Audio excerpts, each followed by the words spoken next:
Hello friends, welcome in that video. आपका इस video में स्वागत है जिसका नाम है my pharma. So in that video we are discuss आप नेक्स्ट के जो क्वेश्चन है मैं यहाँ पर डिस्कस करने वाला हूँ। इसका मैंने सेकंड पार्ट निकाला है क्योंकि आपको जो मैंने जो ट्रिक बताया हुआ है वो आपको अच्छे से समझ में आए। सो ये वीडियो बिगिनर्स के लिए है जो आपको हेल्प करेगा कि स्टडी कैसे करनी है। So let's start the video with the 11th question. So ये क्वेश्चन है match the column 1 and column 2। अब कॉलम 1 एंड कॉलम 2 ये कौन सा भी रह सकता है और इस क्वेश्चन में एंजाइम और उसके फंक्शंस के लिए दिया हुआ है। अब कौन से क्वेश्चन में हमको ड्रग दिया जाएगा और उसका साइड इफेक्ट को मैच करने के लिए बोलेंगे। सो आपको इसके लिए प्रिपेयर रहना है। So in that first DNA ligase. अब DNA ligase alkaline phosphate reverse transcription और पॉलीन्यूक्लियस काइनेस। अब ये आपको पता रहना चाहिए कि उसका यूजेस, इसका फंक्शंस क्या होता है। So let's start. DNA ligase. DNA ligase कहाँ यूज किया जाता है नॉर्मली? जो डीएनए लाइगेज है एल्सा डीएनए रिकॉम्बिनेंट जो ये टेस्ट रहती है उसमें डीएनए लाइगेज का प्रयोग किया जाता है। So DNA ligase is main function कि वो कनेक्ट करता है, डीएनए को कनेक्ट करता है इन डीएनए रिकॉम्बिनेंट जो रहता है वो प्रोसेस, उसमें जीन ऑफ इंटरेस्ट निकाल कर दूसरे डीएनए में उसको फिट किया जाता है। जब वो फिट, ये डीएनए लाइगेज से गम की तरह, जो ये एंजाइम है वो गम की तरह यूज किया जाता है। सो डीएनए लाइगेज इसमें ऑप्शन में दिख रहा होगा आपको। It's form a bond OH and PO4। जब डीएनए लाइगेज ये कनेक्ट होता है दूसरे डीएनए पर, डीएनए जीन्स ये बॉन्ड फॉर्म करता है ऑन जीन पर OH एंड PO4 ये बॉन्ड फॉर्म करता है, मतलब क्रिएट करता है और वो यूजफुल रहता है अटैचमेंट के लिए। सो इसका आंसर है बी, अल्कलाइन फॉस्फेट। अब देखेंगे अल्कलाइन फॉस्फेट, उसको AP भी कहा जाता है इन शॉर्ट फॉर्म में। सो अल्कलाइन फॉस्फेट का यूज है remove the terminal OH from and of the DNA.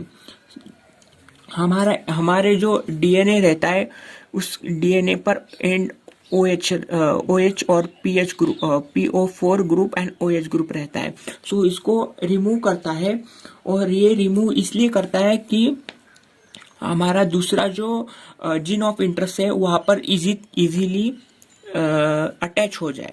सो अब नेक्स्ट देखेंगे रिवर्स ट्रांसक्रिप्शन।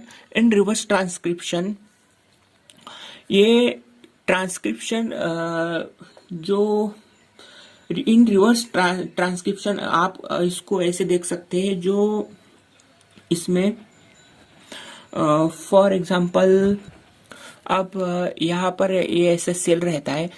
जब इसमें ऐसा जो फॉर एग्जांपल ये जो सेल इससे इंट्रासेलुलर में आती है, फिर यहाँ पर जो डीएनए है ये रिकंस्ट्रक्ट होता है, डीएनए RNA जो भी है, और फिर वो फिर से डबल से फॉर्म होकर ये रिलीज होता है। So that is the retranscription, and retranscription is a right answer is it synthesize DNA and RNA. It's enzyme used to generate complementary DNA or RNA. Okay, so next is polynucleotide kinase. Polynucleotide kinase is used to add a phosphate at a OH end. यहाँ पर जो OH और PO4 है, यहाँ पर phosphate जो group है उसको ऐड करता है पॉलीन्यूक्लियोटाइड काइनेज। तो दैट इज द आंसर ये। सो अब हम सेकंड क्वेश्चन देखते हैं। इस सेकंड क्वेश्चन को आप ध्यान से पढ़ लीजिए। Which of the following replacement of amino acid in a protein में be produce greatest change in it conformation. So ये क्वेश्चन का आंसर आपको देना है। So please comment on comment box and उसका आंसर आप मुझे दे। सो अब नेक्स्ट क्वेश्चन है the hexose monophosphate pathway produce directly distinctly two useful product. Identify this product which the ratio in which they are produced. So HMP जो pathway होता है उसमें टू यूजफुल प्रोडक्ट मिलते हैं. सो उसको आइडेंटिफाई जो प्रोडक्ट रहते हैं उसको आइडेंटिफाई विथ रेशो, कौन से रेशो में उसको आइडेंटिफाई किया जाता है. सो उसका आंसर है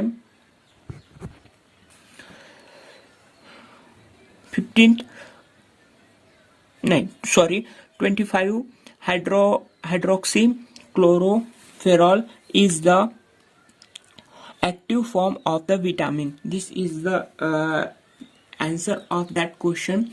So first question is first option is 1NADPH 2 ribose 6 phosphate. ये जो स्टेटमेंट है ये गलत है. यहाँ पर 5 चाहिए था. राइबोस 5 फॉस्फेट ये एंड ऑफ द प्रोडक्ट है HMP पाथवे का. So vitamin D antagonize the effect of parathyroid hormone. So vitamin D is agonize the effect of parathyroid hormone because vitamin D and calcium, this is the connection of each other.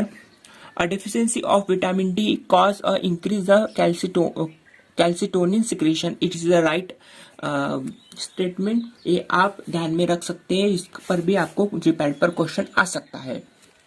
सो अब next देखेंगे 14th the correct statement of vitamin D about vitamin D. Correct जो है वो कौन सा है. So mostly using in harvesting of energy of photo. They are मतलब harvesting of energy के लिए भी यूज किया जाता है और फॉर्मेशन ऑफ बोन. आपको तो सब पता ही होगा विटामिन डी का यूजेस. सो अब हम देखेंगे the oral administration of 125 डाइहाइड्रोक्लोरोलैक्टोफेरॉल is the required in chronic renal failure. Second is 25 hydroxychlorocalciferol is active form of the vitamin D. Vitamin D antagonizes the effect of pathway HMP pathway. And fourth is a deficiency of vitamin D cause increase calcitonin secretion. So in that this statement is the right of statement of the vitamin D. अब हम देखेंगे all of the following enzyme are used in ELISA except. So अब इसमें कौन से जो enzyme है जो यूज करते हैं इन एल्सा टेक्निक में. So alkaline phosphate is the right answer of for that question. ये एंजाइम इसमें यूज किया जाता है. सो एल्सा जो टेक्निक है उसमें कौन से एंजाइम यूज होते हैं वो आपको पता करना चाहिए. सो मैं अब यहाँ पर आपको एक्सप्लेन कर देता हूँ कौन से जो एंजाइम है वहाँ पर यूज किए जाते हैं. सो फर्स्ट है ट्विन20 एंजाइम. ट्विन20 एंजाइम ये यूज किया जाता है रिमूवल ऑफ एक्स्ट्रा मटेरियल. समझा फॉर एग्जांपल प्रोटीन या फिर एक्स्ट्रा जो मटेरियल है सेल्स के जो पार्ट है वो निकालने के लिए या फिर रिमूव करने के लिए ट्विन20 का एंजाइम का यूज किया जाता है. अब सेकंड है HID जो एंजाइम इसको बोलते हैं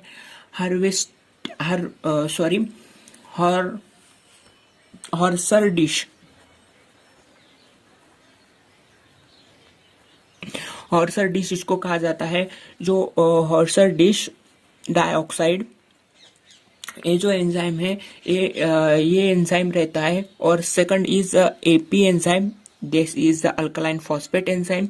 देन और रहता है PNPP, मतलब P नाइट्रोफिनिल phosphate sodium.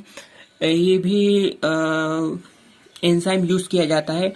And of the Elsa technique yellow colour रे प्रोड्यूस करते हैं ये दोनों ड्रग, सॉरी दोनों एंजाइम।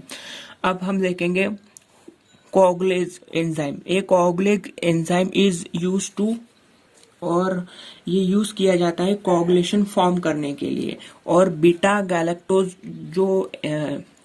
ये जो एंजाइम है, फोर्थ एंजाइम, ये यूज किया जाता है breakdown of the glucose. Glucose का ब्रेकडाउन करता है और conversion of glucose lactose into simple sugar. Complex को सिंपल शुगर में ब्रेक करने के लिए ये यूज किया जाता है। तो इसका करेक्ट आंसर है बी ऑफ 15 क्वेश्चन का। सो अब हम देखेंगे the agent use to prevent the dental caries. Dental caries में कौन सा जो एजेंट है ये यूज किया जाता है। सो सबसे पहले हम देखेंगे सोडियम फ्लोराइड। सोडियम फ्लोराइड किसके लिए यूज होता है? सोडियम फ्लोराइड ये भी डेंटल केयर्स में यूज किया जाता है फॉर रिमूव द प्लाक और एलोनेस जो रहती है हमारे सरफेस ऑफ द टीथ पर, वो निकालने के लिए सोडियम फ्लोराइड का यूज किया जाता है इन टूथपेस्ट में। देन स्टर्नियम क्लोराइड, ये स्टर्नियम क्लोराइड ये भी जो यूज होता है डेंटल केयर में भी यूज होता है, लेकिन ये सेंसिटिविटी के लिए यूज किया जाता है। जिंक क्लोराइड ये यूज किया जाता है in mouth wash for the remove of odour in mouth में जो ओडर रहती है उसको रिमूव करने के लिए जिंक क्लोराइड का माउथ वॉश आता है, वो माउथ वॉश यूज किया जाता है। डाइकैल्शियम फॉस्फेट ये हमारे मुंह में जो सलाइवा रहती है उसको फ्रेश बनाते हैं और उसमें का जो ऑर्डर है वो रिमूव करता है डाइकैल्शियम फॉस्फेट। ये भी माउथ वॉशेस में यूज किया जाता है, या फिर उसके छोटे छोटे जो सैशेस आते हैं, छोटी छोटी जो गोलियां, उसमें भी ये डाइकैल्शियम फॉस्फेट यूज किया जाता है। सो इसका मेन आंसर है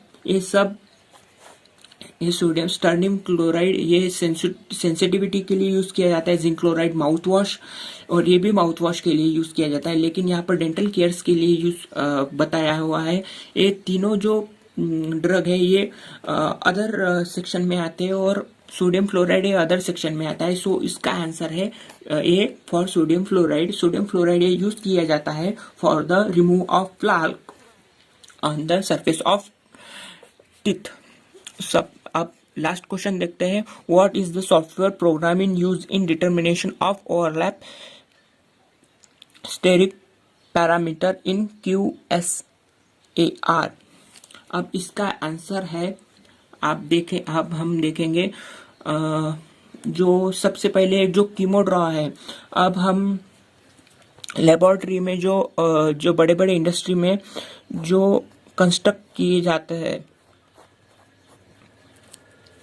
कौन सा भी ड्रग या फिर मॉलिक्यूल, सो उसके जो ये रहते हैं ऐसे कंस्ट्रक्शन हम आपने कहीं वीडियो पर देखा होगा, ऐसे कंस्ट्रक्ट किए जाते हैं जो ये 3D में तैयार किया जाता है। जो ये कंस्ट्रक्शन इस तरह का, फॉर एग्जांपल मैंने दिखाया हुआ है, वो कीमोड्रा इसमें किया जाता है। कीमोड्रा जो सॉफ्टवेयर है उसमें किया जाता है। देन स्टेरोमोल, ये भी केमिस्ट्री में यूज किया जाता है। ऐसे जो ये रहते हैं, नहीं सॉरी ये नहीं कि केम 3D, ये भी 3D की या जो डायग्राम है वो तैयार करने के लिए कीमो 3D ये यूज किया जाता है। Sterimol is the right answer for that question. So sterimol is use for determination of the overlap steric parameter in QSAR technique. So ये जो फर्स्ट वाला जो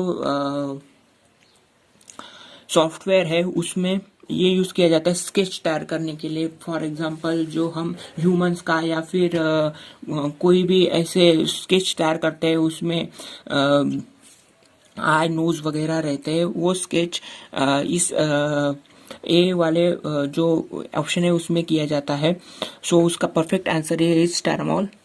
स्टेरेमोल व्हाट इज आर यू, आप तो समझ गए होंगे। So that is the video. I hope आपको कुछ समझ में आया होगा। सो आपको अच्छा लगा तो प्लीज़ लाइक करियो, और कुछ आप इसमें गलती दिख रही होगी तो please comment, and thanks for watching.